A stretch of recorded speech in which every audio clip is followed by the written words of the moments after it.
அழுக்காராமை வீழ்பேற்றின் அஃது ஒப்பது இல்லை யார் மாற்றும் அழுக்காற்றின் அண்மை பெறின். குறளெனும் தமிழ் மணிநூல் திருவள்ளுவரினும் நாயனார். விளக்கம்: யாரிடத்திலும் பொறாமை இல்லாத பண்பு ஒருவருக்கு இருக்க பெற்றால் அஃது அவருக்கு பெறத்தக்க மேலான பேறுகளில் அது போன்றது வேறொன்றும் இல்லை. இதை ஒரு வார்த்தையில் சுருக்கமாக சொல்ல வேண்டுமானால் பொறாமையும் பேரும். இதோ அடுத்து வருகின்ற ஒளிப்பதிவில் பொறாமை பற்றி ஓர் எடுத்துக்காட்டுடன் வேடிக்கையாக காண்பிக்கப்படுகிறது. நன்றி, வணக்கம். நான் ஒரு ஸ்டேட்டஸ் போட்டேன். என் ஒட்டுமொத்த ஸ்டேட்டஸுமே போயிடுச்சு. நான் சொந்தமாக சம்பாதித்த பணத்தில் புதிதாக ஒரு இருசக்கரம் வாங்கியிருக்கிறேன் அப்படின்னு ஒரு ஸ்டேட்டஸ் போட்டேன்.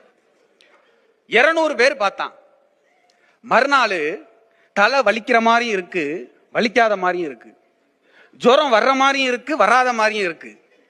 என்ன வியாதினே கண்டுபிடிக்க முடியல. உடம்பெல்லாம் போட்டு முறுக்கு. டாக்டரை போய் பார்த்தேன், மருந்து வாங்கி சாப்பிட்டேன், சரியாகல.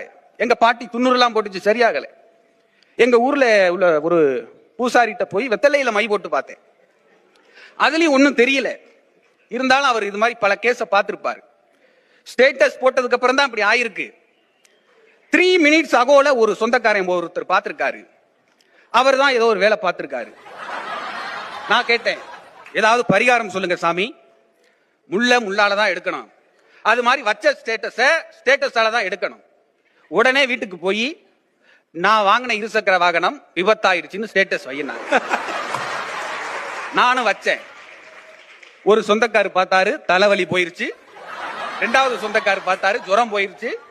3வது சொந்தக்காரு பார்த்தாரு, உடம்புல உள்ள எல்லா வியாதியும் போயிருச்சு. இப்ப நான்